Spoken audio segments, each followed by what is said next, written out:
श्री राग महला तीजा। मनमुख मोह व्याप्या, बैराग उदासी ना होए।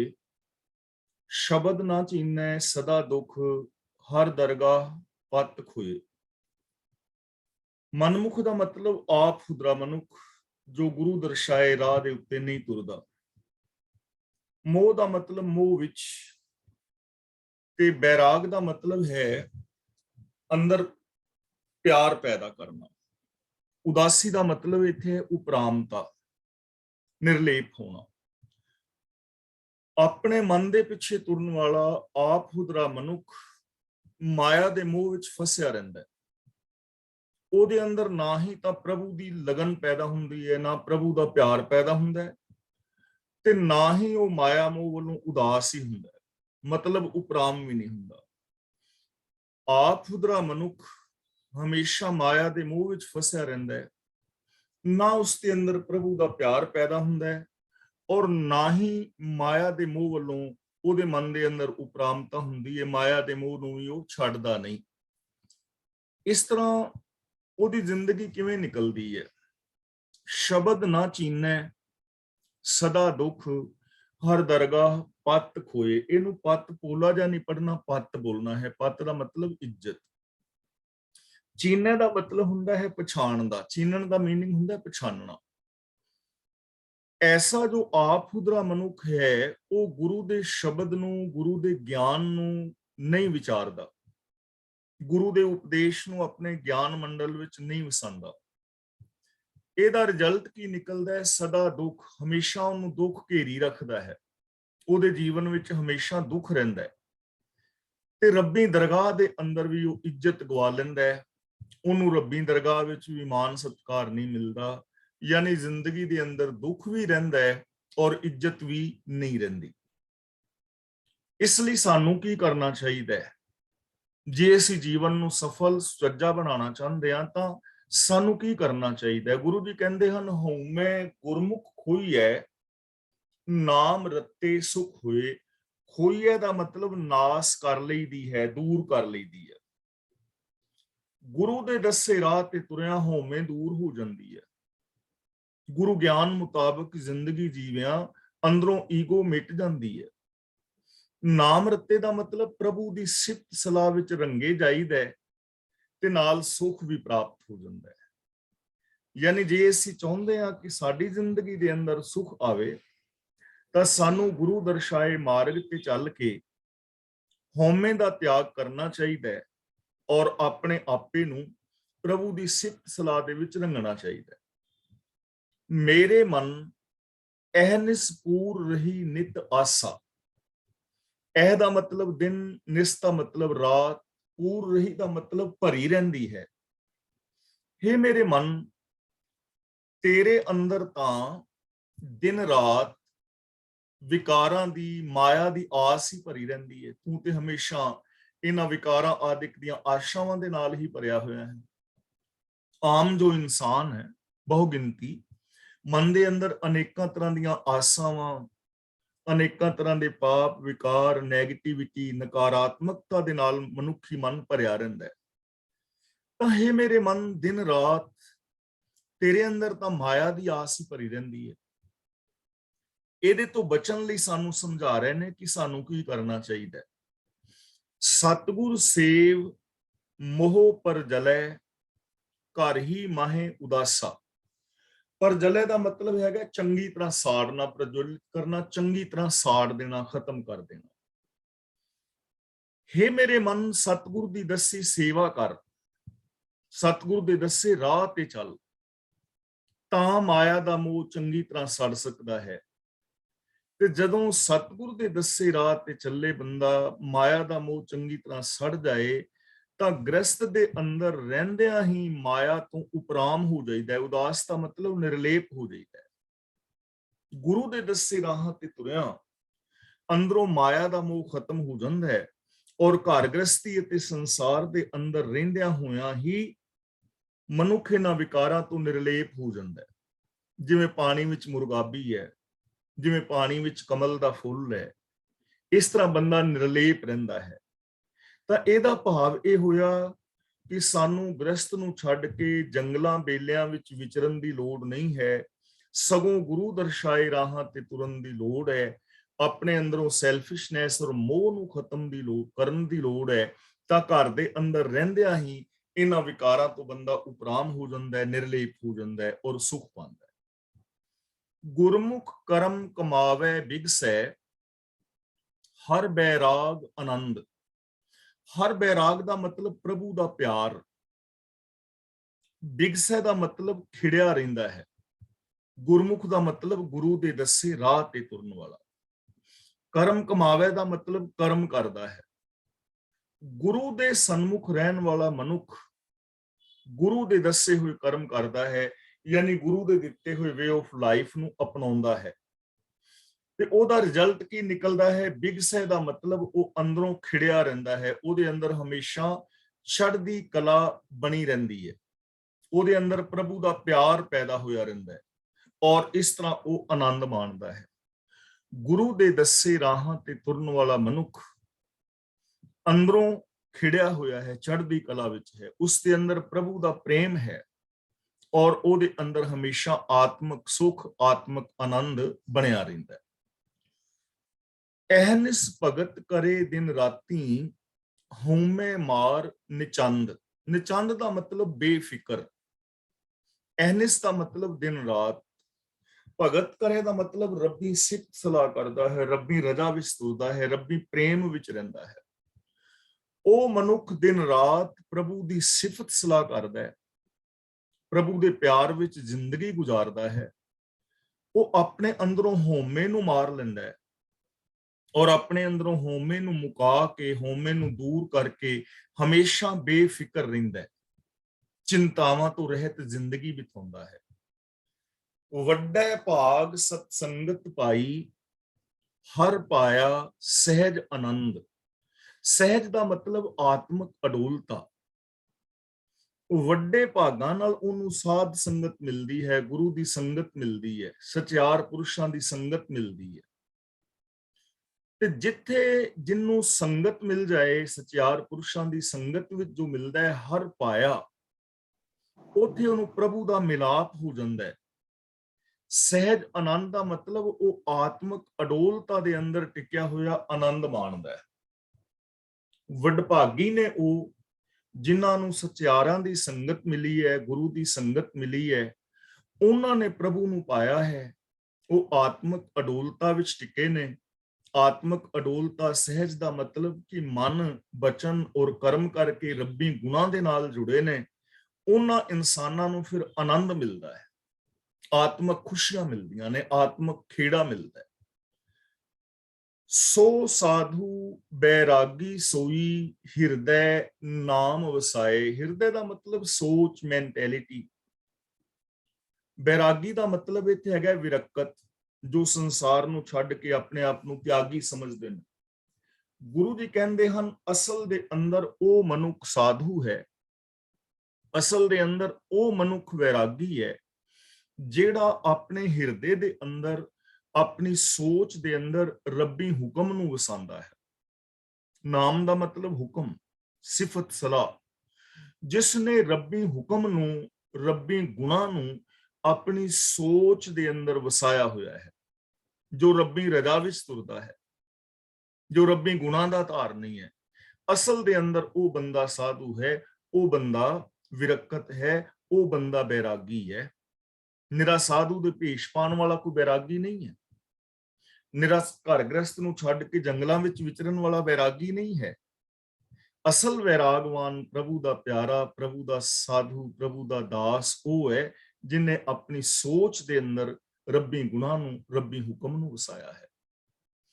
ਅੰਤਰ ਲਾਗ ਨਾ ਤਾਮਸ ਮੂਲੇ, ਵਿੱਚੋਂ ਆਪ ਗਵਾਏ। ਲਾਗ ਦਾ ਮਤਲਬ ਹੁੰਦਾ ਹੈ ਲੱਗਣਾ, ਨਾ ਲਾਗ ਦਾ ਮਤਲਬ ਨਹੀਂ ਲੱਗਦੀ। ਤਾਮਸ ਦਾ ਮਤਲਬ ਅੱਗ ਵੀ ਹੁੰਦਾ ਹੈ, ਤਾਮਸ ਦਾ ਮਤਲਬ ਕਾਲਖ ਹੈ। ਇੱਥੇ ਤਾਮਸ ਦਾ ਮਤਲਬ ਹੈ ਵਿਕਾਰਾਂ ਦੀ ਕਾਲਖ। ਗੁਰੂ ਜੀ ਕਹਿੰਦੇ ਨੇ ਉਹਦੇ ਅੰਦਰ ਵਿਕਾਰਾਂ ਦੀ ਕਾਲਖ ਕਦੇ ਵੀ ਨਹੀਂ ਲੱਗਦੀ। ਅੰਤਰ ਲਾਗ ਨਾ ਤਾਮਸ ਮੂਲੇ, ਉਹਦੇ ਅੰਦਰ ਮੂਲੋਂ ਹੀ ਵਿਕਾਰਾਂ ਦੀ ਕਾਲਖ ਨਹੀਂ ਲੱਗਦੀ। ਵਿੱਚੋਂ ਆਪ ਗਵਾਏ, ਕਿਉਂਕਿ ਉਹਨੇ ਆਪਣੇ ਆਪੇ ਦੇ ਵਿੱਚੋਂ ਹਉਮੈ ਨੂੰ ਗਵਾਇਆ ਹੁੰਦਾ ਹੈ। ਆਪ ਦਾ ਮਤਲਬ ਆਪਣਾ ਆਪਾ, ਹਉਮੈ। ਉਹ ਆਪਣੇ ਅੰਦਰੋਂ ਆਪੇ ਭਾਵ ਨੂੰ ਗਵਾਈ ਰੱਖਦਾ ਹੈ। ਉਹਨੇ ਆਪਣੇ ਅੰਦਰੋਂ ਹਉਮੈ ਨੂੰ ਗਵਾ ਲਿਆ ਹੈ।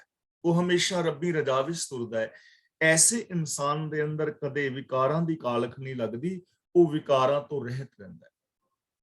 ਨਾਮ ਨਿਧਾਨ ਸਤਿਗੁਰੂ ਦਿਖਾਲਿਆ, ਹਰ ਰਸ ਪੀਆ ਅਕਾਏ। ਅਕਾਏ ਦਾ ਮਤਲਬ ਰੱਜ ਜਾਣਾ, ਰੱਜ ਕੇ। ਨਿਧਾਨ ਦਾ ਮਤਲਬ ਖਜ਼ਾਨਾ। ਨਾਮ ਨਿਧਾਨ ਦਾ ਮਤਲਬ ਰੱਬੀ ਗੁਣਾਂ ਦਾ ਖਜ਼ਾਨਾ। ਗੁਣ ਨਿਧਾਨ ਭਗਤਨ ਕੋ ਵਰਤਨ। ਜਿੱਥੇ ਨਾਮ ਨਿਧਾਨ ਸ਼ਬਦ ਆਏ, ਉਹਦਾ ਮਤਲਬ ਗੁਣਾਂ ਦਾ ਖਜ਼ਾਨਾ, ਗੁਣਾਂ ਦਾ ਸਾਗਰ, ਗੁਣਾਂ ਦੀ ਖਾਨ। ਸਤਿਗੁਰੂ ਉਸ ਨੂੰ ਉਹਦੇ ਅੰਦਰ ਹੀ ਗੁਣਾਂ ਦਾ ਖਜ਼ਾਨਾ ਵਿਖਾ ਦਿੱਤਾ ਹੁੰਦਾ ਹੈ। ਜੋ ਗੁਰੂ ਦੱਸੇ ਰਾਹਾਂ ਤੇ ਤੁਰਨ ਵਾਲਾ ਹੈ ਨਾ, ਗੁਰੂ ਨੇ ਉਸ ਨੂੰ ਉਹਦੇ ਅੰਦਰ ਹੀ ਗੁਣਾਂ ਦਾ ਖਜ਼ਾਨਾ ਵਿਖਾ ਦਿੱਤਾ ਹੁੰਦਾ ਹੈ। ਸਾਰਿਆਂ ਦੇ ਅੰਦਰ ਗੁਣਾਂ ਦਾ ਖਜ਼ਾਨਾ। ਇਹ ਆਪਾਂ ਵਿਚਾਰਾਂ ਰੋਜ਼ ਕਰ ਰਹੇ ਹਾਂ ਕਿ ਦੁਨੀਆ ਦੇ ਹਰ ਇਨਸਾਨ ਦੇ ਅੰਦਰ ਸਤ, ਸੰਤੋਖ, ਦਇਆ, ਧਰਮ ਆਦਿਕ ਰੱਬੀ ਗੁਣ ਭਰੇ ਪਏ ਨੇ, ਲੇਕਿਨ ਹਰ ਇਨਸਾਨ ਇਹਨਾਂ ਗੁਣਾਂ ਨੂੰ ਵੇਖ ਨਹੀਂ ਰਿਹਾ। ਇਨਸਾਨ ਆਪਣੇ ਅੰਦਰੋਂ ਔਗਣਾਂ ਨੂੰ ਵੇਖ ਰਿਹਾ ਹੈ ਤੇ ਔਗਣਾਂ ਨੂੰ ਪ੍ਰਗਟ ਕਰ ਰਿਹਾ ਹੈ। ਨੈਗੇਟਿਵਿਟੀ, ਨਕਾਰਾਤਮਕ ਦਾ ਸ਼ਿਕਾਰ ਹੈ। ਗੁਰੂ ਉਸ ਨੂੰ ਸੂਝ ਬਖਸ਼ਦਾ ਹੈ ਕਿ ਭਲੇ ਪੁਰਸ਼ਾ, ਤੇਰੇ ਅੰਦਰ ਅਨੰਤ ਗੁਣ ਨੇ, ਇਸ ਗੁਣਾਂ ਦੇ ਖਜ਼ਾਨੇ ਨੂੰ ਵਰਤ, ਇਹਨੂੰ ਵਰਤੋਂ ਵਿੱਚ ਲਿਆ। ਤੇ ਗੁਰੂ ਦੀ ਸ਼ਰਣੀ ਪੈਣ ਵਾਲਾ ਫਿਰ ਆਪਣੇ ਅੰਦਰ ਗੁਣਾਂ ਨੂੰ ਵੇਖਦਾ ਹੈ, ਆਪਣੇ ਅੰਦਰ ਮਹਾਨ ਵੱਡੀ ਪੋਸਿਬਿਲਿਟੀਜ਼ ਨੂੰ ਵੇਖਦਾ ਹੈ ਔਰ ਉਹਨਾਂ ਨੂੰ ਯੂਜ਼ ਕਰਦਾ ਹੈ।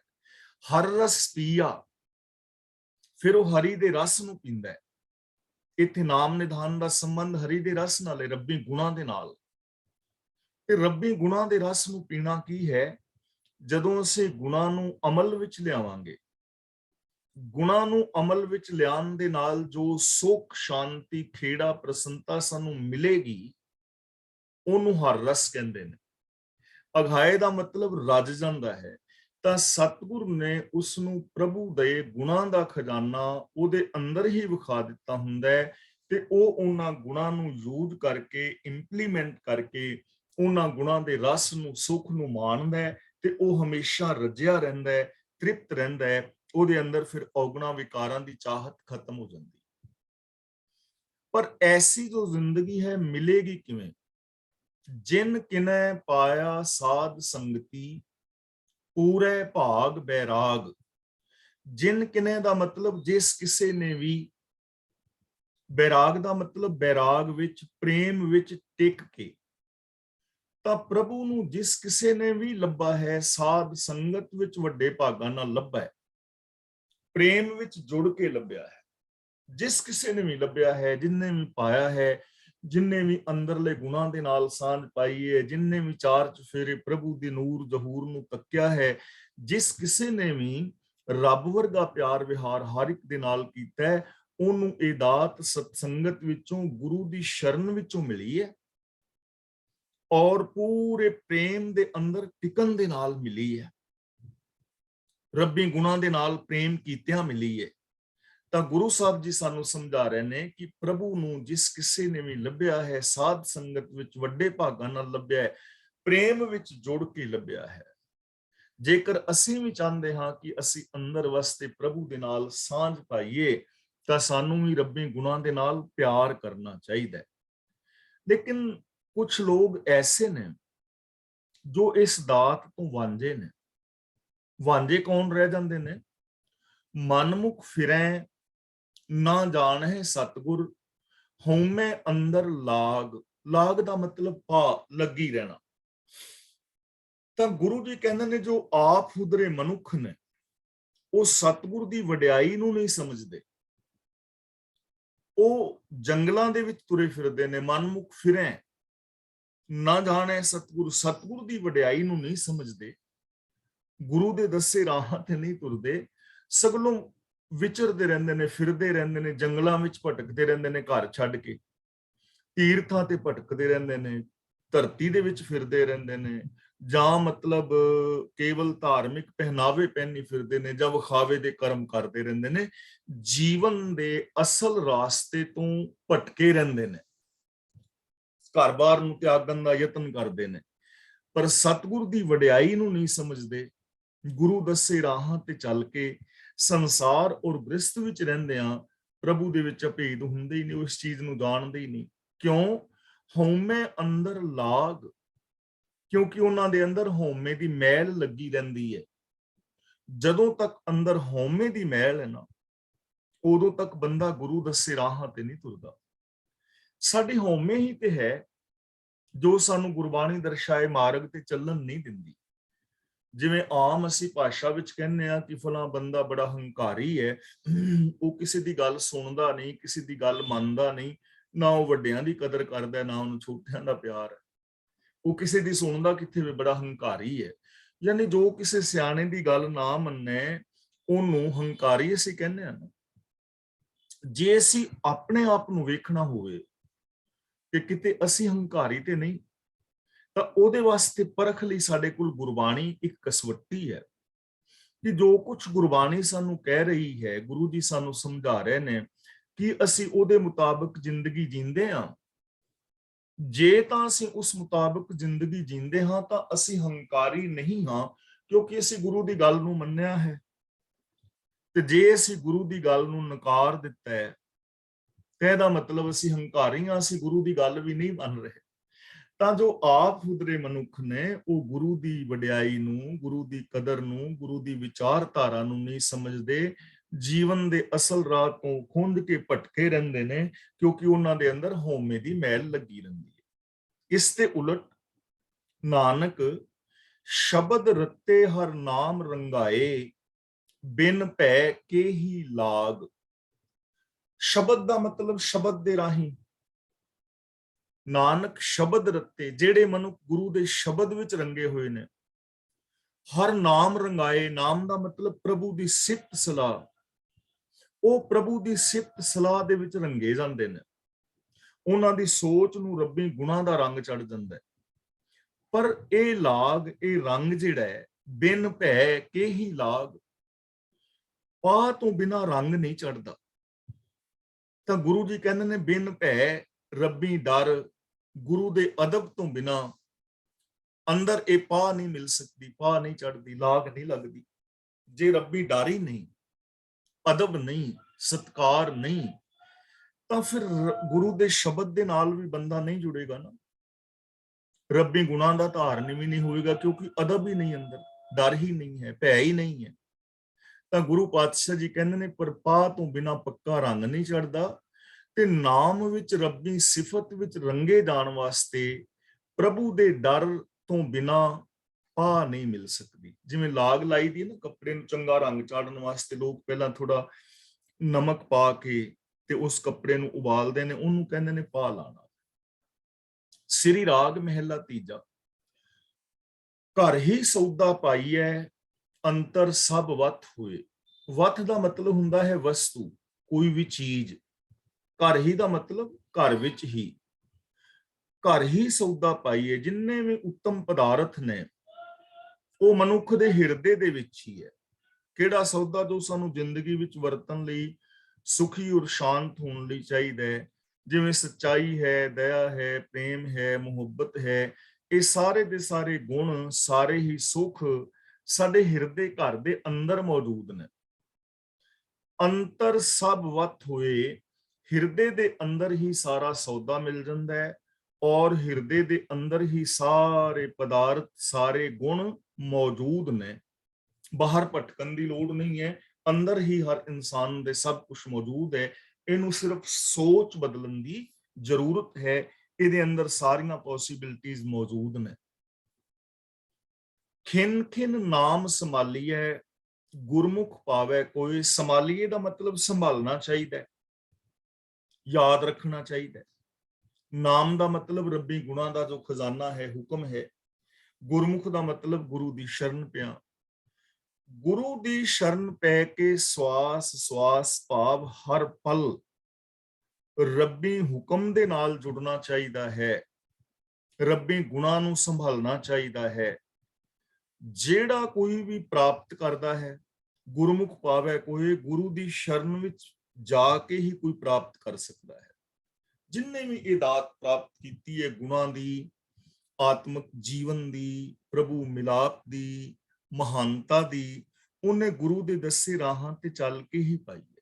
ਤਾਂ ਗੁਰੂ ਜੀ ਕਹਿੰਦੇ ਨੇ ਗੁਰੂ ਦਰਸਾਏ ਮਾਰਗ ਤੇ ਚੱਲ ਕੇ ਕੋਈ ਵੀ ਇਨਸਾਨ ਇਹ ਦਾਤ ਪਾ ਸਕਦਾ ਹੈ।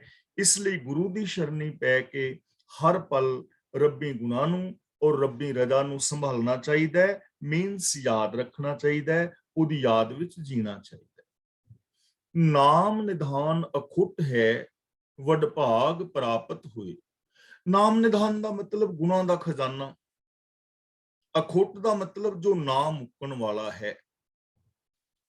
ਵੱਡੀ ਕਿਸਮਤ ਨਾਲ ਭਾਗਾਂ ਦੇ ਨਾਲ ਇਹ ਖਜ਼ਾਨਾ ਮਿਲਦਾ ਹੈ, ਮਤਲਬ ਕਿ ਉਹ ਭਾਗਾਂ ਵਾਲੇ ਨੇ ਜਿਨ੍ਹਾਂ ਨੇ ਇਸ ਗੁਣਾਂ ਦੇ ਖਜ਼ਾਨੇ ਨੂੰ ਪਾਇਆ ਹੈ। ਤੇ ਨਾਮ ਖਜ਼ਾਨਾ ਕਿੰਨਾ ਹੈ? ਅਖੁੱਟ ਹੈ। ਇਹ ਖਜ਼ਾਨਾ ਕਦੇ ਮੁੱਕਣ ਵਾਲਾ ਨਹੀਂ ਹੈ। ਇੰਨਾ ਖਜ਼ਾਨਾ ਹੈ ਕਿ ਕਦੇ ਮੁੱਕਣ ਵਾਲਾ ਨਹੀਂ ਹੈ। ਜਿਵੇਂ ਆਪਾਂ ਪਹਿਲਾਂ ਵੀ ਵਿਚਾਰ ਕੀਤੀ ਹੈ ਕਿ ਸੱਚ ਬੋਲਣ ਦੇ ਨਾਲ ਸੱਚ ਨੇ ਮੁੱਕ ਥੋੜਾ ਜਾਣਾ ਹੈ। ਦਇਆ ਕਮਾਨ ਨਾਲ, ਪਿਆਰ ਕਰਨ ਦੇ ਨਾਲ ਔਰ ਸੰਤੋਖੀ ਰਹਿਣ ਦੇ ਨਾਲ ਇਹਨਾਂ ਗੁਣਾਂ ਨੇ ਮੁੱਕ ਥੋੜਾ ਜਾਣਾ ਹੈ। ਜਿਵੇਂ ਜਿਵੇਂ ਇਹਨਾਂ ਗੁਣਾਂ ਦੀ ਵਰਤੋਂ ਕਰਾਂਗੇ ਸਗੋਂ ਹੋਰ ਵੱਧਦੇ ਚਲੇ ਜਾਣਗੇ। ਇਹ ਅਮੁੱਕ ਖਜ਼ਾਨਾ ਹੈ, ਵੱਡੇ ਭਾਗਾਂ ਦੇ ਨਾਲ ਇਹ ਪ੍ਰਾਪਤ ਹੁੰਦਾ ਹੈ ਤੇ ਹੈ ਸਾਰਿਆਂ ਦੇ ਅੰਦਰ। ਤਾਂ ਇਹਦਾ ਮਤਲਬ ਹਰ ਬੰਦਾ ਵੱਡੇ ਭਾਗਾਂ ਵਾਲਾ ਹੋ ਸਕਦਾ ਨਾ। ਵਡਭਾਗੀ ਅਸੀਂ ਉਸ ਨੂੰ ਕਹਿ ਸਕਦੇ ਹਾਂ ਜਿਸ ਨੇ ਇਹਨਾਂ ਗੁਣਾਂ ਨੂੰ ਯੂਜ਼ ਕੀਤਾ ਹੈ। ਤਾਂ ਜਿਨ੍ਹਾਂ ਨੂੰ ਵੱਡੇ ਭਾਗਾਂ ਦੇ ਨਾਲ ਮਿਲਦਾ ਹੈ ਉਹਨਾਂ ਪਾਸੋਂ ਇਹ ਖਜ਼ਾਨਾ ਗੁਣਾਂ ਦਾ ਕਦੇ ਵੀ ਮੁੱਕਦਾ ਨਹੀਂ ਹੈ। ਅੰਦਰ ਅਨੰਤ ਗੁਣ ਉਹਨਾਂ ਦੇ ਮੌਜੂਦ ਨੇ। ਇਸ ਲਈ ਸਾਨੂੰ ਕੀ ਕਰਨਾ ਚਾਹੀਦਾ ਹੈ? ਗੁਰੂ ਜੀ ਉਪਦੇਸ਼ ਕਰਦੇ ਨੇ, ਮੇਰੇ ਮਨ ਤਜ ਨਿੰਦਾ ਹਉਮੈ ਅਹੰਕਾਰ, ਕਿ ਹੇ ਮੇਰੇ ਮਨ ਨਿੰਦਿਆ ਕਰਨੀ ਛੱਡ ਦੇ। ਨਿੰਦਿਆ ਦਾ ਮਤਲਬ ਅਸੀਂ ਕਿਸੇ ਦੇ ਗੁਣਾਂ ਨੂੰ ਵੀ ਔਗਣ ਬਣਾ ਕੇ ਪੇਸ਼ ਕਰਦੇ ਹਾਂ, ਆਪਣੇ ਸਵਾਰਥ ਕਰਕੇ, ਉਹਨੂੰ ਨਿੰਦਿਆ ਕਹਿੰਦੇ ਨੇ। ਹਉਮੈ ਹੰਕਾਰ ਦਾ ਮਤਲਬ ਕਿ ਮੈਂ ਹੀ ਵੱਡਾ ਹਾਂ, ਮੈਂ ਹੀ ਵੱਡਾ ਹਾਂ, ਬਾਕੀ ਲੋਕ ਨੀਵੇਂ ਨੇ, ਬਾਕੀ ਲੋਕ ਅਗਿਆਨੀ ਨੇ, ਬਾਕੀ ਲੋਕ ਛੋਟੇ ਨੇ। ਇਸ ਬਿਰਤੀ ਨੂੰ ਛੱਡ ਦੇ। ਇਹ ਬਿਰਤੀ ਆਮ ਮਨੁੱਖਾਂ ਦੇ ਅੰਦਰ, ਬਹੁਗਿਣਤੀ ਮਨੁੱਖਾਂ ਵਿੱਚ ਪਾਈ ਜਾਂਦੀ ਹੈ। ਬਹੁਗਿਣਤੀ ਲੋਕਾਂ ਦੀ ਦੂਜਿਆਂ ਨੂੰ ਮਾੜਾ ਦੱਸਦੇ ਨੇ, ਨੀਵਾਂ ਦੱਸਦੇ ਨੇ, ਆਪਣੇ ਆਪ ਨੂੰ ਉੱਚਾ ਔਰ ਮਹਾਨ ਸਮਝਦੇ ਨੇ। ਤਾਂ ਗੁਰੂ ਜੀ ਕਹਿੰਦੇ ਨੇ ਭਾਈ ਇਸ ਬਿਰਤੀ ਨੂੰ ਛੱਡੋ। ਤਾਂ ਹਰ ਇਨਸਾਨ ਨੇ ਆਪਣੇ ਮਨ ਨੂੰ ਸਮਝਾਉਣਾ ਹੈ ਕਿ ਹੇ ਮੇਰੇ ਮਨਾ, ਨਿੰਦਿਆ ਹਉਮੈ ਹੰਕਾਰ ਨੂੰ ਛੱਡ ਦੇ। ਹਰਿ ਜੀਉ ਸਦਾ ਧਿਆਏ ਤੂੰ, ਗੁਰਮੁਖ ਏਕੰਕਾਰ। ਏਕੰਕਾਰ ਦਾ ਮਤਲਬ ਜੋ ਇੱਕ ਹੈ ਔਰ ਵਿਆਪਕ ਹੈ। ਜਦੋਂ ਕਿਸੇ ਸ਼ਬਦ ਦੇ ਨਾਲ ਕਾਰ ਸ਼ਬਦ ਲੱਗ ਜਾਂਦਾ ਨਾ ਪਿਛੇਤਰ ਵਜੋਂ, ਤਾਂ ਉਹਦਾ ਮੀਨਿੰਗ ਬਦਲ ਕੇ ਹੋ ਜਾਂਦਾ ਹੈ ਲਗਾਤਾਰ। ਜਿਵੇਂ ਸ਼ਬਦ ਹੈ ਧੁਨ, ਧੁਨ ਦਾ ਮਤਲਬ ਹੈ ਆਵਾਜ਼, ਤੇ ਧੁਨ ਦੇ ਨਾਲ ਜਦੋਂ ਕਾਰ ਸ਼ਬਦ ਲੱਗ ਜਾਂਦਾ ਹੈ ਉਹਦਾ ਮਤਲਬ ਹੋ ਜਾਂਦਾ ਹੈ ਲਗਾਤਾਰ ਆਵਾਜ਼, ਕੰਟੀਨਿਊ। ਪੰਚ ਸ਼ਬਦ ਧੁਨਕਾਰ, ਧੁਨ ਤਹਿ ਬਾਜੈ ਸ਼ਬਦ ਨਿਸ਼ਾਨ। ਜਿਵੇਂ ਨਨਾ, ਨਨਾ ਦਾ ਮਤਲਬ ਨਹੀਂ, ਤੇ ਨਨਾ ਦੇ ਨਾਲ ਕਾਰ ਲਗਾ ਦਈਏ ਤਾਂ ਲਗਾਤਾਰ ਨਹੀਂ, ਹਰ ਵੇਲੇ ਨਹੀਂ। ਨਨਾ ਕਾਰ ਨਾ ਹੋਤਾ ਤਾਂ ਕੋ। ਏਕ ਦਾ ਮਤਲਬ ਇੱਕ, ਤੇ ਏਕੰ ਦੇ ਨਾਲ ਜਦੋਂ ਕਾਰ ਲਗਾ ਦਿੱਤਾ ਤਾਂ ਉਹਦਾ ਮਤਲਬ ਲਗਾਤਾਰ, ਕੰਟੀਨਿਊ, ਸਰਬ ਵਿਆਪਕ, ਇੱਕ ਏਕੰਕਾਰ। ਹਰਿ ਜੀਉ ਸਦਾ ਧਿਆਏ ਤੂੰ, ਗੁਰਮੁਖ ਏਕੰਕਾਰ। ਗੁਰੂ ਦੀ ਸ਼ਰਨ ਪੈ ਕੇ ਤੂੰ ਸਰਬ ਵਿਆਪਕ ਪ੍ਰਭੂ ਦਾ ਧਿਆਨ ਧਰ। ਪ੍ਰਭੂ ਨੂੰ ਆਪਣੇ ਧਿਆਨ ਵਿੱਚ ਰੱਖ, ਮਤਲਬ ਉਹਦੇ ਗੁਣਾਂ ਨੂੰ ਯਾਦ ਰੱਖ ਜੋ ਇੱਕ ਸਰਬ ਵਿਆਪਕ ਹੈ। ਇਹ ਚੀਜ਼ ਨੂੰ ਯਾਦ ਰੱਖ ਕਿ ਇੱਕ ਹੀ ਸਮਾਇਆ ਹੋਇਆ ਹੈ, ਇੱਕ ਸਰਬ ਵਿਆਪਕ ਹੈ, ਹਰ ਇੱਕ ਦੇ ਅੰਦਰ ਇੱਕ ਹੈ। ਇਸ ਚੀਜ਼ ਨੂੰ ਯਾਦ ਰੱਖ।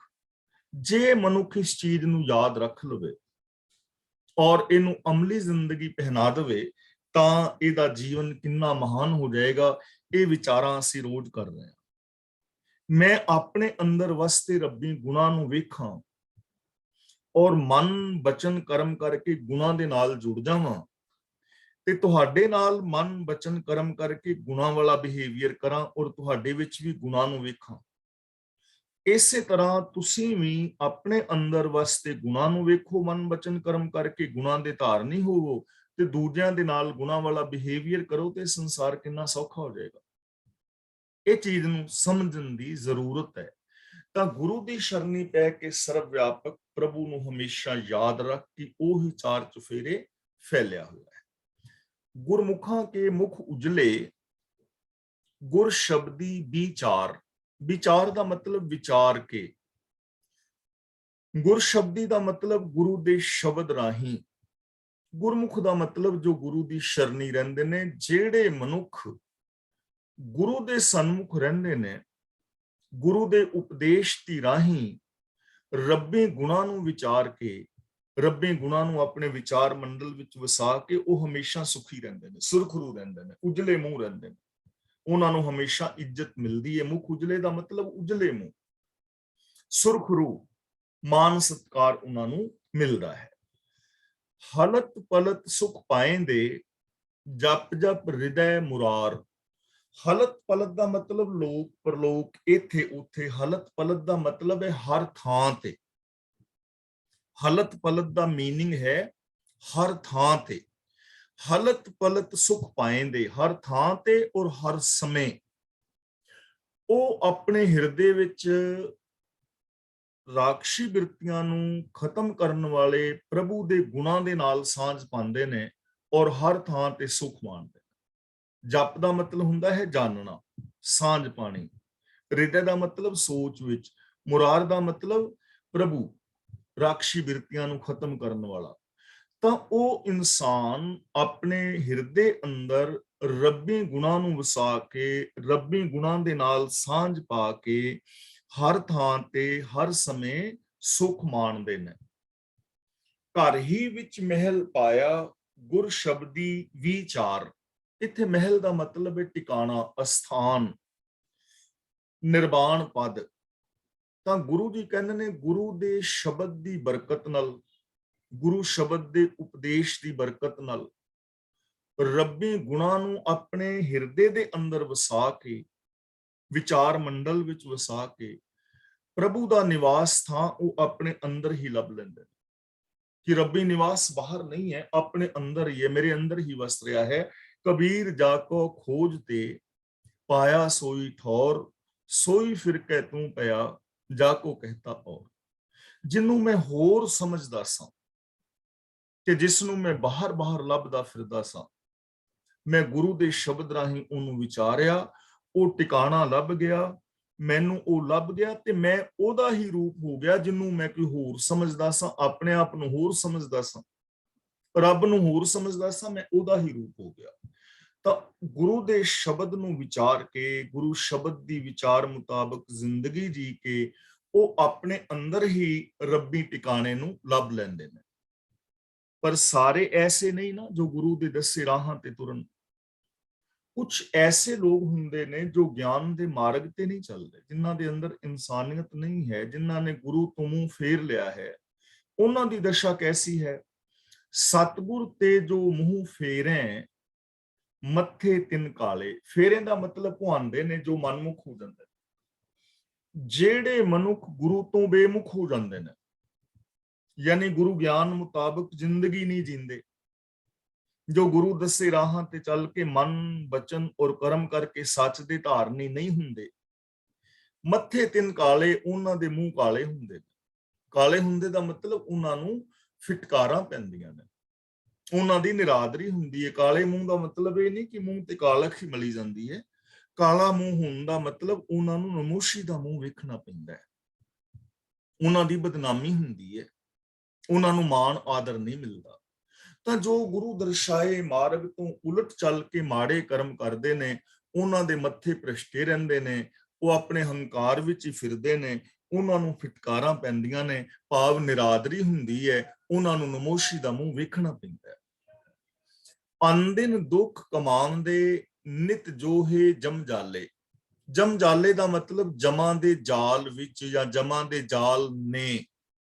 ਜੋਹੇ ਦਾ ਮਤਲਬ ਤਾਕ ਵਿੱਚ ਰੱਖੇ ਹੁੰਦੇ ਨੇ। ਅਨਦਿਨ ਦੁੱਖ ਕਮਾਉਂਦੇ, ਉਹ ਸਦਾ ਉਹ ਕਰਤੂਤਾਂ ਕਰਦੇ ਨੇ ਜਿਨ੍ਹਾਂ ਦਾ ਫਲ ਦੁੱਖ ਹੁੰਦਾ ਹੈ। ਉਹ ਮਨੁੱਖ ਹਮੇਸ਼ਾ ਉਹ ਕਰਤੂਤਾਂ ਕਰਦੇ ਨੇ ਜਿਨ੍ਹਾਂ ਦਾ ਫਲ ਹੁੰਦਾ ਹੈ ਦੁੱਖ। ਨਿਤ ਜੋਹੇ ਜਮਜਾਲੇ, ਤੇ ਉਹ ਸਦਾ ਜਮਾਂ ਦੇ ਜਾਲ ਵਿੱਚ ਫਸੇ ਰਹਿੰਦੇ ਨੇ। ਹੁਣ ਜਮਾਂ ਦਾ ਜਾਲ ਕਿਹੜਾ ਹੈ? ਆ ਜੋ ਕਾਮ, ਕ੍ਰੋਧ, ਲੋਭ, ਮੋਹ, ਹੰਕਾਰ ਆਦਿਕ ਹੈ, ਇਹ ਜਮਾਂ ਦਾ ਹੀ ਜਾਲ ਹੈ। ਇਸ ਜਾਲ ਵਿੱਚ ਫਸਣ ਦੇ ਨਾਲ ਆਤਮਕ ਮੌਤ ਹੋ ਜਾਂਦੀ ਹੈ। ਜਿਵੇਂ ਸ਼ਿਕਾਰੀ ਦੇ ਜਾਲ ਵਿੱਚ ਫਸਣ ਵਾਲਾ ਜੋ ਹਿਰਨ ਆਦਿਕ ਹੈ ਉਹ ਮਾਰਿਆ ਜਾਂਦਾ ਹੈ, ਇਸੇ ਤਰ੍ਹਾਂ ਵਿਕਾਰਾਂ ਦੇ ਜਾਲ ਵਿੱਚ ਜਿਸ ਦੀ ਸੋਚ ਫਸੀ ਹੋਈ ਹੈ ਉਹ ਆਤਮਕ ਮੌਤ ਤੇ ਮਰ ਜਾਂਦਾ ਹੈ। ਤਾਂ ਜੋ ਗੁਰੂ ਦੇ ਦਰਸਾਏ ਮਾਰਗ ਤੇ ਨਹੀਂ ਚੱਲਦੇ, ਉਹ ਹਮੇਸ਼ਾ ਦੁੱਖਾਂ ਵਾਲੀ ਕਾਰ ਕਰਦੇ ਨੇ, ਔਰ ਉਹ ਹਮੇਸ਼ਾ ਮੌਤ ਦੀ, ਆਤਮਕ ਮੌਤ ਦੀ ਤਾਕ ਵਿੱਚ ਰਹਿੰਦੇ ਨੇ। ਸੁਪਨੇ ਸੁਖ ਨਾ ਦੇਖਣੀ, ਬਹੁਤ ਚਿੰਤਾ ਪਰ ਜਾਲੇ।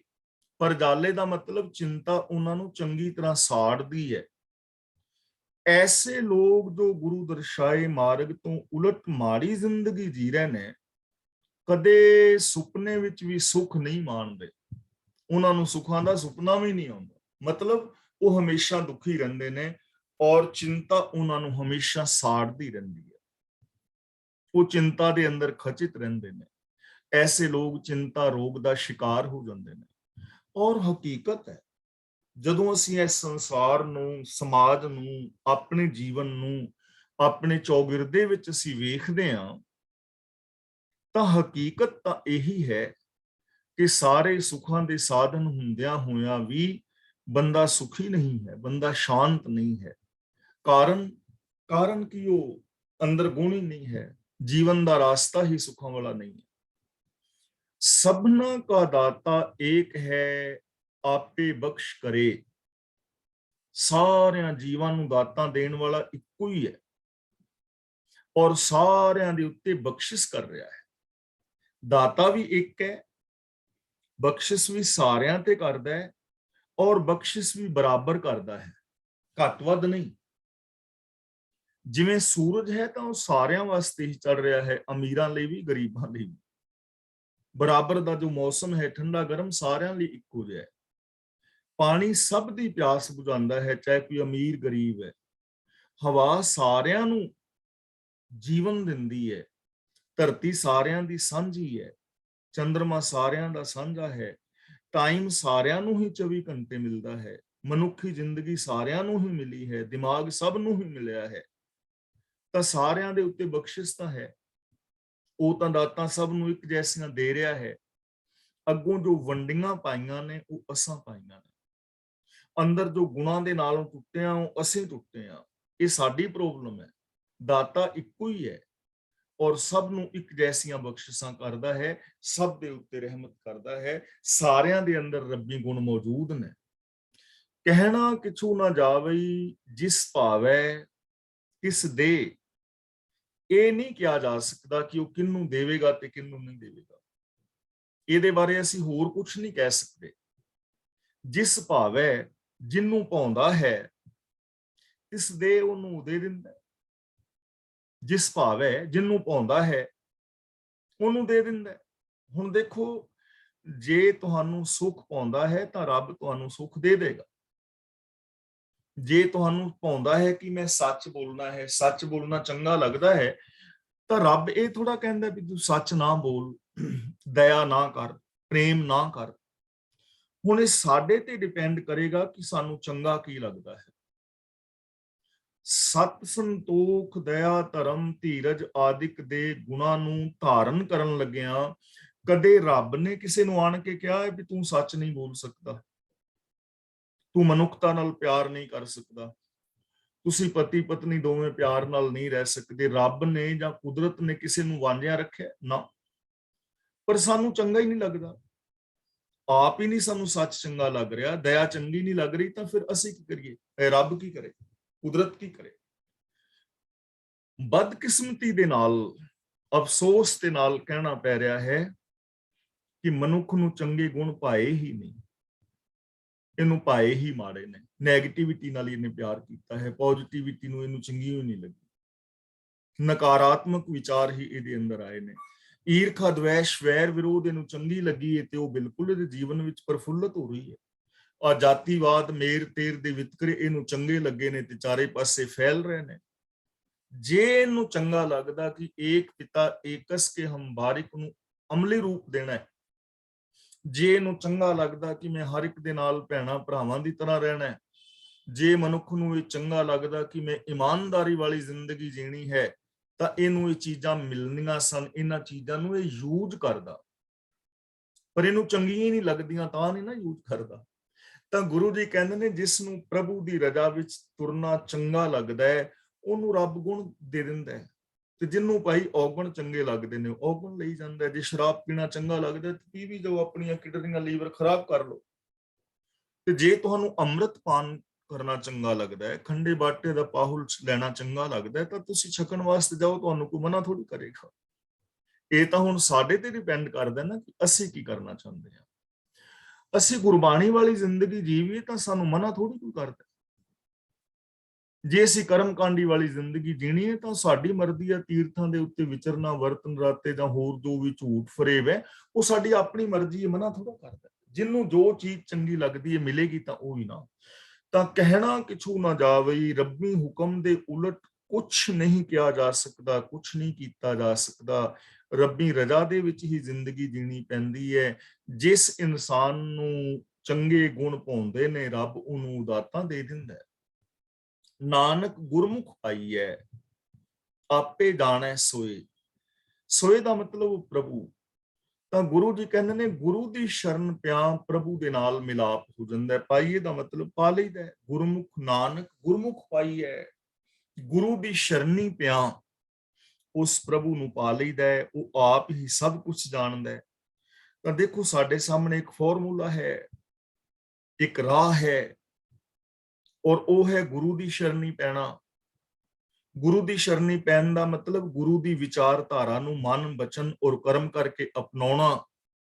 ਜੇ ਕੋਈ ਐਸੀ ਜ਼ਿੰਦਗੀ ਜੀਣਾ ਚਾਹੁੰਦਾ ਹੈ ਤਾਂ ਉਹਦੇ ਵਾਸਤੇ ਇੱਕ ਹੀ ਰਾਹ ਹੈ, ਗੁਰਮਤ ਆਸ਼ੇ ਅਨੁਸਾਰ ਜ਼ਿੰਦਗੀ ਜੀਣੀ, ਗਿਆਨ ਗੁਰੂ ਦੀ ਅਗਵਾਈ ਵਿੱਚ ਜ਼ਿੰਦਗੀ ਜੀਣੀ, ਗੁਰਬਾਣੀ ਅਨੁਸਾਰ ਆਪਣੇ ਜੀਵਨ ਨੂੰ ਬਣਾਉਣਾ। ਜੋ ਮਨ, ਬਚਨ, ਕਰਮ ਕਰਕੇ ਗੁਰਬਾਣੀ ਅਨੁਸਾਰ ਜ਼ਿੰਦਗੀ ਜੀਵੇਗਾ, ਉਹ ਇਸ ਦਾਤ ਨੂੰ ਪਾ ਲੇਗਾ। ਸ੍ਰੀ ਰਾਗ ਮਹਿਲਾ ਤੀਜਾ। ਸੱਚਾ ਸਾਹਿਬ ਸੇਵੀਐ, ਸੱਚ ਵਡਿਆਈ ਦੇ। ਤਾਂ ਸਦਾ ਸਥਿਰ ਰਹਿਣ ਵਾਲੇ ਪ੍ਰਭੂ ਨੂੰ ਯਾਦ ਰੱਖਣਾ ਚਾਹੀਦਾ ਹੈ। ਸੇਵੀਏ ਦਾ ਮਤਲਬ ਉਹਦੀ ਰਜ਼ਾ ਵਿੱਚ ਜ਼ਿੰਦਗੀ ਜੀਣੀ ਚਾਹੀਦੀ ਹੈ। ਜਿਹੜਾ ਬੰਦਾ ਰੱਬੀ ਰਜ਼ਾ ਵਿੱਚ ਤੁਰਦਾ ਹੈ, ਉਹਨੂੰ ਕੀ ਇਹ ਸੱਚ ਵਡਿਆਈ ਦੇ, ਉਹਨੂੰ ਪ੍ਰਭੂ ਇੱਜ਼ਤ ਦਿੰਦਾ ਹੈ। ਸਦਾ ਸਥਿਰ ਪ੍ਰਭੂ ਉਹਨੂੰ ਮਾਣ ਦਿੰਦਾ ਹੈ। ਜੋ ਸੱਚੇ ਸਾਹਿਬ ਦੀ ਰਜ਼ਾ ਵਿੱਚ ਤੁਰਦਾ ਹੈ, ਜੋ ਪ੍ਰਭੂ ਦੀ ਸਿਫਤ ਸਲਾਹ ਕਰਦਾ ਹੈ, ਤਾਂ ਉਹਨੂੰ ਸਦਾ ਸਥਿਰ ਪ੍ਰਭੂ ਵਡਿਆਈ ਦਿੰਦਾ ਹੈ, ਸੱਚਾ ਮਾਣ ਬਖਸ਼ਦਾ ਹੈ। ਗੁਰ ਪ੍ਰਸਾਦੀ ਮਨ ਵਸੈ, ਹਉਮੈ ਦੂਰ ਕਰੇ। ਗੁਰੂ ਦੀ ਰਹਿਮਤ ਦੇ ਨਾਲ ਜਿਸ ਦੇ ਮਨ ਵਿੱਚ ਪ੍ਰਭੂ ਆਵਸਤਾ ਹੈ, ਉਹਦੀ ਨਿਸ਼ਾਨੀ ਇਹ ਹੈ ਕਿ ਉਹ ਆਪਣੇ ਅੰਦਰੋਂ ਹਉਮੈ ਨੂੰ ਦੂਰ ਕਰ ਲੈਂਦਾ। ਉਹਦੇ ਅੰਦਰ ਈਗੋ ਨਹੀਂ ਹੁੰਦੀ। ਉਹ ਇਹ ਨਹੀਂ ਕਹਿੰਦਾ ਕਿ ਮੈਂ ਰੱਬੀ ਰਜ਼ਾ ਤੋਂ ਬਾਹਰ ਵੀ ਕੁਝ ਕਰ ਸਕਦਾ ਹਾਂ, ਨਾ ਉਹ ਦੂਜਿਆਂ ਨੂੰ ਨੀਵਾਂ ਵਿਖਾਉਂਦਾ ਹੈ। ਸਗੋਂ ਗੁਰੂ ਦੀ ਰਹਿਮਤ ਰਾਹੀਂ ਜਿਹਦੇ ਮਨ ਵਿੱਚ ਰੱਬੀ ਗੁਣ ਆਵਸਤੇ ਨੇ, ਪ੍ਰਭੂ ਆਵਸਤਾ ਹੈ, ਉਹ ਆਪਣੀ ਜ਼ਿੰਦਗੀ ਚੋਂ, ਆਪਣੀ ਸੋਚ ਚੋਂ ਹਉਮੈ ਨੂੰ ਮਿਟਾ ਲੈਂਦਾ। ਇਹ ਮਨ ਧਾਵਤ ਤਾਂ ਰਹੇ ਜਾਂ ਆਪੇ ਨਦਰ ਕਰੇ। ਧਾਵਤ ਦਾ ਮਤਲਬ ਦੌੜਦਾ ਹੋਇਆ, ਭਟਕਦਾ ਹੋਇਆ। ਪਰ ਇਹ ਮਨ ਮਾਇਆ ਦੀ ਦੌੜ ਪਿੱਛੇ ਭਟਕਦਾ ਹੋਇਆ ਤਾਂ ਥਿਰ ਰਹਿੰਦਾ ਹੈ, ਤਾਂ ਟਿਕਾਣੇ ਆਉਂਦਾ ਹੈ, ਜੇ ਪ੍ਰਭੂ ਦੀ ਰਹਿਮਤ ਹੋਵੇ, ਨਦਰ ਹੋਵੇ, ਉਹਦਾ ਮਨ ਟਿਕਾਣੇ ਆ ਜਾਂਦਾ ਹੈ, ਉਹਦਾ ਮਨ ਭਟਕਦਾ ਨਹੀਂ ਹੈ। ਤਾਂ ਇਹਦਾ ਮਤਲਬ ਜੇ ਸਾਡਾ ਮਨ ਭਟਕ ਰਿਹਾ ਹੈ, ਸੱਚ ਵਿੱਚ, ਗੁਨਾਹ ਵਿੱਚ ਨਹੀਂ ਜੁੜ ਰਿਹਾ, ਸਾਡੇ ਅੰਦਰ ਮਤਲਬ ਜੇਕਰ ਓਵਰ ਥਿੰਕਿੰਗ ਦੇ ਅਸੀਂ ਸ਼ਿਕਾਰ ਹਾਂ, ਜਾਂ ਜੀਵਨ ਦੇ ਅਸਲ ਮਕਸਦ ਤੋਂ ਮਨ ਦੂਰ ਜਾ ਰਿਹਾ ਹੈ, ਤਾਂ ਇਹਦਾ ਮਤਲਬ ਅਸੀਂ ਰੱਬੀ ਰਹਿਮਤ ਦੇ ਪਾਤਰ ਨਹੀਂ ਹਾਂ। ਆਪੇ ਨਦਰ ਕਰੇ ਦਾ ਮਤਲਬ ਸਾਨੂੰ ਰੱਬ ਦੀ ਰਹਿਮਤ ਪਾਉਣ ਦੀ ਲੋੜ ਹੈ, ਰੱਬੀ ਰਹਿਮਤ ਦੇ ਪਾਤਰ ਬਣਨ ਦੀ ਜ਼ਰੂਰਤ ਹੈ।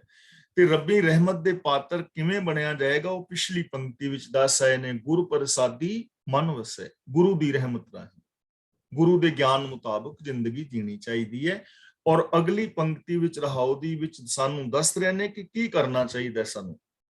ਭਾਈ ਰੇ ਗੁਰਮੁਖ ਹਰ ਨਾਮ ਧਿਆਏ। ਨਾਮ ਦਾ ਮਤਲਬ ਰੱਬੀ ਹੁਕਮ, ਧਿਆਏ ਦਾ ਮਤਲਬ ਧਿਆਨ ਵਿੱਚ ਰੱਖ। ਇਹ ਭਾਈ ਗੁਰੂ ਦੀ ਸ਼ਰਨ ਵਿੱਚ ਪੈ ਕੇ ਰੱਬੀ ਹੁਕਮ ਨੂੰ ਧਿਆਨ ਵਿੱਚ ਰੱਖ। ਰੱਬੀ ਗੁਣਾਂ ਦਾ ਧਾਰਨੀ ਹੋ। ਨਾਮ ਦਾ ਮਤਲਬ ਰੱਬੀ ਹੁਕਮ, ਰੱਬੀ ਸਿਫਤ ਸਲਾਹ, ਰੱਬੀ ਗੁਣ। ਕਿ ਇਹ ਭਾਈ ਗੁਰੂ ਦੀ ਸ਼ਰਨੀ ਪੈ ਕੇ ਰੱਬੀ ਹੁਕਮ ਵਿੱਚ ਜ਼ਿੰਦਗੀ ਗੁਜ਼ਾਰ ਔਰ ਰੱਬੀ ਗੁਣਾਂ ਦਾ ਧਾਰਨੀ ਹੋ। ਪ੍ਰਭੂ ਦੀ ਸਿਫਤ ਸਲਾਹ ਕਰ। ਨਾਮ ਨਿਧਾਨ ਸਦ ਮਨ ਵਸੈ, ਮਹਿਲੀ ਪਾਵੈ ਥਾਉ। ਮਹਿਲੀ ਦਾ ਮਤਲਬ ਪ੍ਰਭੂ ਦੇ ਮਹਿਲ ਵਿੱਚ, ਪ੍ਰਭੂ ਦੇ ਚਰਨਾਂ ਵਿੱਚ, ਯਾਨੀ ਰੱਬੀ ਚਰਨਾਂ ਵਿੱਚ। ਜਿਸ ਮਨੁੱਖ ਦੇ ਮਨ ਅੰਦਰ ਰੱਬੀ ਗੁਣ ਵਸ ਜਾਂਦੇ ਨੇ, ਨਾਮ ਨਿਧਾਨ ਦਾ ਮਤਲਬ ਰੱਬੀ ਗੁਣ। ਜਿਸ ਮਨੁੱਖੀ ਮਨ ਅੰਦਰ ਰੱਬੀ ਗੁਣ ਵਸਦੇ ਨੇ, ਉਹ ਰੱਬੀ ਚਰਨਾਂ ਵਿੱਚ ਟਿਕਾਣਾ ਲੱਭ ਲੈਂਦਾ ਹੈ। ਮਤਲਬ ਕਿ ਉਹ ਰੱਬ ਦੇ ਅੰਦਰ ਮਿਲ ਕੇ ਰੱਬ ਵਰਗਾ ਹੋ ਜਾਂਦਾ ਹੈ। ਜਿਸ ਮਨੁੱਖ ਦੇ ਮਨ ਵਿੱਚ ਰੱਬੀ ਗੁਣਾਂ ਦਾ ਖਜ਼ਾਨਾ ਵਸਦਾ ਹੈ, ਭਾਵ ਜੋ ਰੱਬੀ ਗੁਣਾਂ ਨੂੰ ਅਮਲੀ ਜ਼ਿੰਦਗੀ ਵਿੱਚ ਵਰਤੋਂ ਵਿਹਾਰ ਵਿੱਚ ਲਿਆਉਂਦਾ ਹੈ, ਉਹ ਇਨਸਾਨ ਰੱਬੀ ਚਰਨਾਂ ਵਿੱਚ ਥਾਂ ਪਾ ਲੈਂਦਾ ਹੈ, ਮਤਲਬ ਰੱਬ ਦਾ ਰੂਪ ਹੋ ਜਾਂਦਾ ਹੈ। ਮਨਮੁਖ ਮਨ ਤਨ ਅੰਧ ਹੈ, ਤਿਸਨੋ ਠੌਰ ਨਾ ਠਾਉ। ਅੰਧ ਦਾ ਮਤਲਬ ਅੰਨਾ। ਮਨਮੁਖ ਮਨ ਤਨ ਮਤਲਬ ਮਨਮੁਖ ਦਾ ਮਨ ਵੀ ਔਰ ਤਨ ਵੀ। ਅੰਧ ਦਾ ਮਤਲਬ ਅੰਨਾ ਹੋ ਜਾਂਦਾ ਹੈ। ਆਪਣੇ ਮਨ ਦੇ ਪਿੱਛੇ ਤੁਰਨ ਵਾਲੇ ਆਪ ਹੁਦਰੇ ਮਨੁੱਖ ਦਾ ਮਨ ਔਰ ਮਨੁੱਖ ਦਾ ਤਨ ਅੰਨਾ ਹੋ ਜਾਂਦਾ ਹੈ, ਭਾਵ ਉਹਦੀ ਸੋਚ ਵਿੱਚ ਵੀ ਅਗਿਆਨਤਾ ਹੈ ਔਰ ਉਹਦੇ ਜਿਹੜੇ ਗਿਆਨ ਇੰਦਰੇ ਨੇ ਜਾਂ ਬਾਹਰੀ ਕਰਮ ਨੇ, ਉਹ ਵੀ ਅਗਿਆਨਤਾ ਵਾਲੇ ਹੁੰਦੇ ਨੇ। ਇਸ ਨੂੰ ਠੌਰ ਨਾ ਠਾਉ। ਉਹਨੂੰ ਕੋਈ ਥਾਂ ਥਿੱਤਾ ਨਹੀਂ ਸੁਝਦਾ, ਉਹਨੂੰ ਕੋਈ ਐਸਾ ਟਿਕਾਣਾ ਨਹੀਂ ਮਿਲਦਾ ਜਿੱਥੇ ਉਹ ਸ਼ਾਂਤ ਰਹਿ ਸਕੇ। ਉਹਦਾ ਮਨ ਹਮੇਸ਼ਾ ਭਟਕਦਾ ਰਹਿੰਦਾ ਹੈ, ਕਿਉਂਕਿ ਆਪ ਹੁਦਰੇ ਮਨੁੱਖ ਦੇ ਮਨ ਦੇ ਅੰਦਰ ਵੀ ਅਗਿਆਨਤਾ ਹੈ ਔਰ ਉਹਦੇ ਤਨ ਦੇ ਕਰਮ ਵੀ ਅਗਿਆਨਤਾ ਵਾਲੇ ਨੇ। ਇਸ ਲਈ ਉਹਨੂੰ ਕਦੇ ਵੀ ਕੋਈ ਸ਼ਾਂਤੀ ਦਾ ਥਾਂ ਥਿੱਤਾ ਨਹੀਂ ਮਿਲਦਾ। ਬਹੁ ਜੋਨੀ ਭੌਂਦਾ ਫਿਰੈ, ਜਿਉ ਸੁਣੈ ਘਰ ਕਾਉ। ਕਾਉ ਦਾ ਮਤਲਬ ਕਾਂ, ਜੋਨੀ ਦਾ ਮਤਲਬ ਪਸ਼ੂ ਬਿਰਤੀਆਂ। ਉਸ ਮਨੁੱਖ ਦਾ ਮਨ ਬਹੁਤ ਪਸ਼ੂ ਬਿਰਤੀਆਂ ਦੇ ਵਿੱਚ ਭਟਕਦਾ ਰਹਿੰਦਾ ਹੈ। ਜਿਵੇਂ ਆਪਾਂ ਬਹੁਤ ਵਾਰੀ ਇਹ ਚੀਜ਼ਾਂ ਵਿਚਾਰ ਚੁੱਕੇ ਹਾਂ ਕਿ ਜਦੋਂ ਬੰਦਾ ਬੇਗਾਨਾ ਹੱਕ ਖਾਂਦਾ ਹੈ ਤਾਂ ਉਹਦੇ ਅੰਦਰ ਕੁੱਤਾ ਬਿਰਤੀ ਹੁੰਦੀ ਹੈ, ਉਹ ਕੁੱਤੇ ਦੀ ਜੂਨ ਵਿੱਚ ਹੈ ਉਸ ਟਾਈਮ। ਲੋਭ ਲਹਿਰ ਸਭ ਸਵਾਨ ਹਲਕ ਹੈ, ਹਲਕਿਓ ਸਭੇ ਬਿਗਾਰੇ। ਜਦੋਂ ਬੰਦਾ ਗੁਰਮਤ ਤੋਂ ਉਲਟ ਜ਼ਿੰਦਗੀ ਜਿੰਦਾ ਹੈ ਨਾ, ਤਾਂ ਉਦੋਂ ਇਹਨਾਂ ਜੂਨਾਂ ਦੇ ਵਿੱਚ ਹੀ ਉਹ ਭਟਕ ਰਿਹਾ ਹੁੰਦਾ ਹੈ। ਜਿਵੇਂ ਗੁਰੂ ਜੀ ਦਾ ਪਾਵਨ ਬਚਨ ਹੈ ਨਾ ਕਿ ਗੁਰਮੰਤਰਹੀਨस्य ਜੋ ਪ੍ਰਾਣੀ ਤ੍ਰਿਗੰਤ ਜਨਮ ਪ੍ਰਸ਼ਟਣੈ, ਕੂਕਰੈ ਸੂਕਰੈ ਗਰਦਬੈ ਸਰਪਨੈ ਕਾਕੈ, ਕਾਕੈ ਸਰਪਨੈ ਤੁਲ ਖਲੇ। ਇਹਨਾਂ ਜੂਨਾਂ ਦੇ ਬਰਾਬਰ ਹੈ। ਤਾਂ ਮਨ ਦੇ ਪਿੱਛੇ ਤੁਰਨ ਵਾਲਾ ਬੰਦਾ ਪਸ਼ੂ ਬਿਰਤੀਆਂ ਦੇ ਵਿੱਚ ਪਾਉਂਦਾ ਫਿਰਦਾ ਉਹਦਾ ਮਨ, ਐਵੇਂ ਜਿਵੇਂ ਸੁੰਨੇ ਘਰ ਦੇ ਵਿੱਚ ਕਾਂ ਆ ਜਾਏ। ਜਿਹੜਾ ਘਰ ਬੇਆਬਾਦ ਪਿਆ ਹੈ, ਉੱਥੇ ਕਾਂ ਆਏ ਤਾਂ ਕਾਂ ਨੂੰ ਉੱਥੋਂ ਖਾਣ ਲਈ ਕੀ ਮਿਲੇਗਾ? ਕੁਛ ਵੀ ਨਹੀਂ। ਵਸਤੇ ਘਰ ਦੇ ਅੰਦਰ ਤੇ ਕੋਈ ਚੀਜ਼ ਖਾਣ ਲਈ, ਕੋਈ ਦਾਣਾ ਦੁਨਕਾ, ਰੋਟੀ ਟੁਕੜਾ ਕੋਈ ਮਿਲ ਜਾਏਗਾ, ਪਰ ਜਿਹੜਾ ਘਰ ਬੇਆਬਾਦ ਪਿਆ ਹੈ ਉੱਥੇ ਕਾਂ ਜਿਵੇਂ ਆਉਂਦਾ ਉਵੇਂ ਹੀ ਤੁਰ ਜਾਂਦਾ ਹੈ। ਇਸੇ ਤਰ੍ਹਾਂ ਸੁੰਨੇ ਘਰ ਵਿੱਚ ਆਉਣ ਵਾਲੇ ਕਾਂ ਦੀ ਤਰ੍ਹਾਂ ਉਹ ਬੰਦਾ ਪਸ਼ੂ ਬਿਰਤੀਆਂ ਦੇ ਵਿੱਚ ਭਟਕਦਾ ਰਹਿੰਦਾ ਹੈ। ਉਹਦਾ ਮਨ ਪਸ਼ੂ ਬਿਰਤੀਆਂ ਵਿੱਚ ਭਟਕਦਾ ਹੈ, ਉਹਨੂੰ ਕਦੇ ਵੀ ਸੁਖ ਸ਼ਾਂਤੀ ਨਹੀਂ ਮਿਲਦੀ। ਪਰ ਜੇ ਅਸੀਂ ਚਾਹੀਏ ਕਿ ਸਾਡੀ ਜ਼ਿੰਦਗੀ ਸੁਖਾਲੀ ਹੋਵੇ ਤਾਂ ਸਾਨੂੰ ਕੀ ਕਰਨਾ ਚਾਹੀਦਾ ਜੀ? ਗੁਰੂ ਜੀ ਕਹਿੰਦੇ ਨੇ ਗੁਰਮਤੀ ਘਟ ਚਾਨਣਾ, ਸ਼ਬਦ ਮਿਲੇ ਹਰ ਨਾਉ। ਘਟ ਦਾ ਮਤਲਬ ਹਿਰਦੇ ਵਿੱਚ, ਗੁਰਮਤੀ ਦਾ ਮਤਲਬ ਗੁਰੂ ਦੀ ਮੱਤ ਤੇ ਤੁਰਿਆ। ਗੁਰੂ ਦੀ ਮੱਤ ਤੇ ਤੁਰਿਆ ਹਿਰਦੇ ਅੰਦਰ ਚਾਨਣਾ ਹੋ ਜਾਂਦਾ ਹੈ। ਚਾਨਣੇ ਦਾ ਮਤਲਬ ਇਹ ਨਹੀਂ ਕਿ ਬਾਹਰ ਦੇ ਲਾਟੂਆਂ ਵਾਲਾ ਪ੍ਰਕਾਸ਼ ਹੋ ਜਾਂਦਾ ਹੈ। ਚਾਨਣੇ ਦਾ ਮਤਲਬ ਹੈ ਸੂਝ। ਅੰਦਰ ਆਤਮਿਕ ਜੀਵਨ ਦੀ ਸੂਝ ਆ ਜਾਂਦੀ ਹੈ, ਅੰਦਰ ਆਤਮਿਕ ਜੀਵਨ ਦੀ ਸਮਝ ਆ ਜਾਂਦੀ ਹੈ, ਆਤਮਿਕ ਜੀਵਨ ਦਾ ਅੰਦਰ ਗਿਆਨ ਪੈਦਾ ਹੋ ਜਾਂਦਾ ਹੈ। ਪਰ ਇਹ ਜੋ ਰੱਬੀ ਗੁਣ ਨੇ ਮਿਲਦੇ ਕਿਵੇਂ ਨੇ? ਸ਼ਬਦ ਮਿਲੇ ਹਰ ਨਾਉ। ਗੁਰੂ ਦੇ ਸ਼ਬਦ ਵਿੱਚ ਜੁੜਿਆ ਸਾਨੂੰ ਰੱਬੀ ਗੁਣ ਮਿਲਦੇ ਨੇ, ਪ੍ਰਭੂ ਦੇ ਹੁਕਮ ਬਾਰੇ ਜਾਣਕਾਰੀ ਮਿਲਦੀ ਹੈ ਔਰ ਸਾਨੂੰ ਸਿਫਤ ਸਲਾਹ ਦੀ ਦਾਤ ਮਿਲਦੀ ਹੈ। ਤ੍ਰੈਗੁਣ ਵਿਖਿਆ ਅੰਧ ਹੈ, ਮਾਇਆ ਮੋਹ ਗੁਬਾਰ।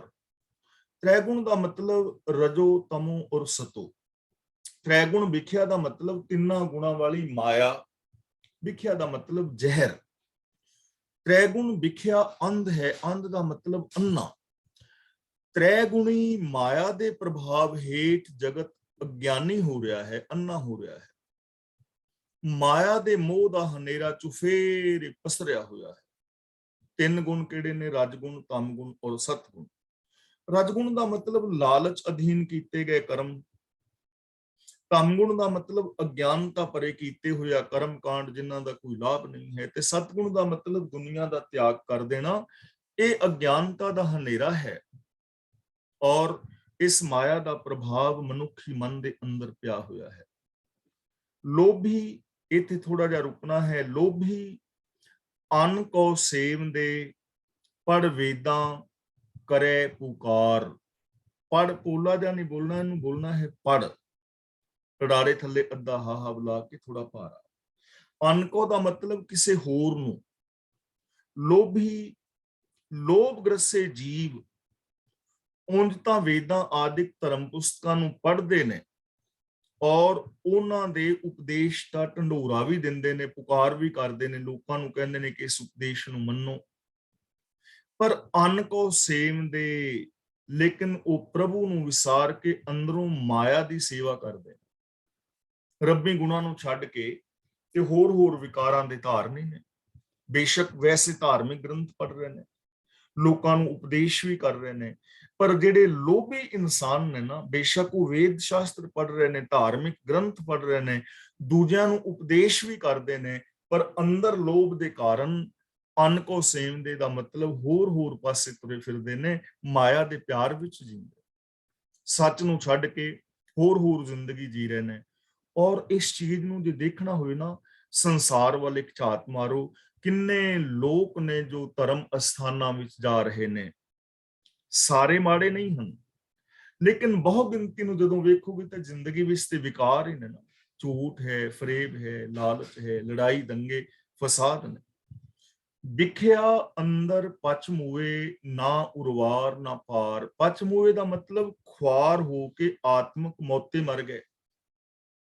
ਵਿਖਿਆ ਦਾ ਮਤਲਬ ਮਾਇਆ, ਜ਼ਹਿਰ, ਆਤਮਕ ਮੌਤ ਲਿਆਉਣ ਵਾਲੇ ਜਿੰਨੇ ਵੀ ਆ ਕਾਮ ਕ੍ਰੋਧ ਆਦਿਕ ਦੇ ਕਰਮ ਨੇ। ਤਾਂ ਗੁਰੂ ਜੀ ਕਹਿੰਦੇ ਨੇ ਮਾਇਆ ਮੋਹ ਵਿੱਚ ਖੁਆਰ ਹੋ ਕੇ ਉਹ ਲੋਕ ਆਤਮਕ ਮੌਤੇ ਮਰ ਜਾਂਦੇ ਨੇ। ਔਰ ਮਾਇਆ ਮੋਹ ਦੇ ਕੁੱਪ ਹਨੇਰੇ ਵਿੱਚੋਂ ਨਾ ਉਹਨਾਂ ਨੂੰ ਉਰਲਾ ਬੰਨਾ ਦਿਸਦਾ ਹੈ, ਨਾ ਉਹਨਾਂ ਨੂੰ ਪਰਲਾ ਬੰਨਾ ਦਿਸਦਾ ਹੈ, ਨਾ ਇਧਰ ਨਾ ਉਧਰ, ਯਾਨੀ ਵਿਚਕਾਰ ਹੀ ਵਿਕਾਰਾਂ ਦੀਆਂ ਘੁੰਮਣ ਘੇਰੀਆਂ ਦੇ ਵਿੱਚ ਡੁੱਬ ਕੇ ਆਤਮਕ ਮੌਤੇ ਮਰ ਜਾਂਦੇ ਨੇ, ਜੋ ਸੱਚ ਨੂੰ ਵਿਸਾਰ ਦਿੰਦੇ ਨੇ, ਜਿਨ੍ਹਾਂ ਨੇ ਸੱਚ ਨੂੰ ਭੁਲਾ ਦਿੱਤਾ ਹੈ। ਮਾਇਆ ਮੋਹ ਵਿਸਾਰਿਆ ਜਗਤ ਪਿਤਾ ਪ੍ਰਤਿਪਾਲ।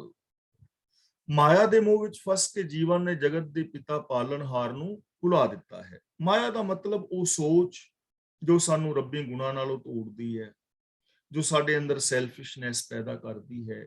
ਇਸ ਸੋਚ ਦੇ ਮੋਹ ਦੇ ਅੰਦਰ ਜੋ ਜਗਤ ਪਿਤਾ ਪ੍ਰਤਪਾਲ ਰੱਬ ਹੈ, ਉਹਦੇ ਗੁਣਾਂ ਨੂੰ ਮਨੁੱਖ ਨੇ ਭੁਲਾ ਦਿੱਤਾ ਹੈ। ਬਾਝੋਂ ਗੁਰੂ ਅਚੇਤ ਹੈ ਸਭ ਬੱਧੀ ਜਮਕਾਲ। ਇਹਨੂੰ ਬਧੀ ਨਹੀਂ ਪੜਨਾ, ਬੱਧੀ। ਅਚੇਤ ਦਾ ਮਤਲਬ ਗਾਫਲ, ਬੇਸੁਰਤ, ਬੇਸਮਝ। ਜਮਕਾਲ ਦਾ ਮਤਲਬ ਜਮਕਾਲ ਨੇ, ਆਤਮਕ ਮੌਤ ਨੇ। ਗੁਰੂ ਦੀ ਸ਼ਰਨ ਤੋਂ ਬਿਨਾ ਜੀਵ ਗਾਫਲ ਹੋ ਰਿਹਾ ਹੈ। ਰੱਬੀ ਗੁਣਾਂ ਤੋਂ ਵਿਛੜੀ ਸਾਰੀ ਲੁਕਾਈ ਨੂੰ ਆਤਮਕ ਮੌਤ ਨੇ ਆਪਣੇ ਬੰਧਨਾਂ ਦੇ ਅੰਦਰ ਜਕੜਿਆ ਹੋਇਆ ਹੈ। ਗੁਰੂ ਦੀ ਸ਼ਰਨ ਵਿੱਚ ਪੈਣ ਤੋਂ ਬਿਨਾ ਜੀਵ ਗਾਫਲ ਹੋ ਰਿਹਾ ਹੈ, ਬੇਸੁਰਤ ਹੈ। ਰੱਬੀ ਗੁਣਾਂ ਤੋਂ ਵਿਛੜੀ ਸਾਰੀ ਲੁਕਾਈ ਨੂੰ ਆਤਮਕ ਮੌਤ ਨੇ ਆਪਣੇ ਬੰਧਨਾਂ ਦੇ ਵਿੱਚ, ਵਿਕਾਰਾਂ ਦੇ ਅੰਦਰ ਜਕੜਿਆ ਹੋਇਆ ਹੈ। ਕੌਣ ਬਚ ਸਕਦਾ ਹੈ, ਕੌਣ ਬਚਿਆ ਹੈ, ਜਾਂ ਜੇ ਬਚਣਾ ਚਾਹੀਏ ਤਾਂ ਸਾਨੂੰ ਕੀ ਕਰਨਾ ਚਾਹੀਦਾ ਹੈ? ਗੁਰੂ ਜੀ ਸਾਨੂੰ ਸਮਝਾ ਰਹੇ ਹਨ, ਨਾਨਕ ਗੁਰਮਤਿ ਉਭਰੇ ਸੱਚਾ ਨਾਮ ਸੰਭਾਲ। ਗੁਰਮਤਿ ਦਾ ਮਤਲਬ ਗੁਰੂ ਦੀ ਮੱਤ ਰਾਹੀਂ, ਉਭਰੇ ਦਾ ਮਤਲਬ ਬਚ ਜਾਂਦੇ ਨੇ। ਨਾਨਕ ਗੁਰਮਤਿ ਉਭਰੇ ਕਿ ਹੇ ਨਾਨਕ, ਗੁਰੂ ਦੀ ਸ਼ਰਨੀ ਪੈਣ ਵਾਲੇ ਜੋ ਜੀਵ ਨੇ ਉਹ ਬਚ ਜਾਂਦੇ ਨੇ। ਨਾਨਕ ਗੁਰਮਤਿ ਉਭਰੇ, ਸੱਚਾ ਨਾਮ ਸਮਾਲ, ਨਾਮ ਦਾ ਮਤਲਬ ਹੁਕਮ। ਗੁਰੂ ਦੀ ਸਿੱਖਿਆ ਦੀ ਬਰਕਤ ਦੇ ਨਾਲ ਸਦਾ ਥਿਰ ਰਹਿਣ ਵਾਲੇ ਪ੍ਰਭੂ ਦੇ ਗੁਣਾਂ ਨੂੰ, ਪ੍ਰਭੂ ਦੇ ਹੁਕਮ ਨੂੰ ਆਪਣੇ ਹਿਰਦੇ ਵਿੱਚ ਵਸਾ ਕੇ ਜੀਵ ਆਤਮਿਕ ਮੌਤ ਤੋਂ ਬਚ ਜਾਂਦੇ ਨੇ।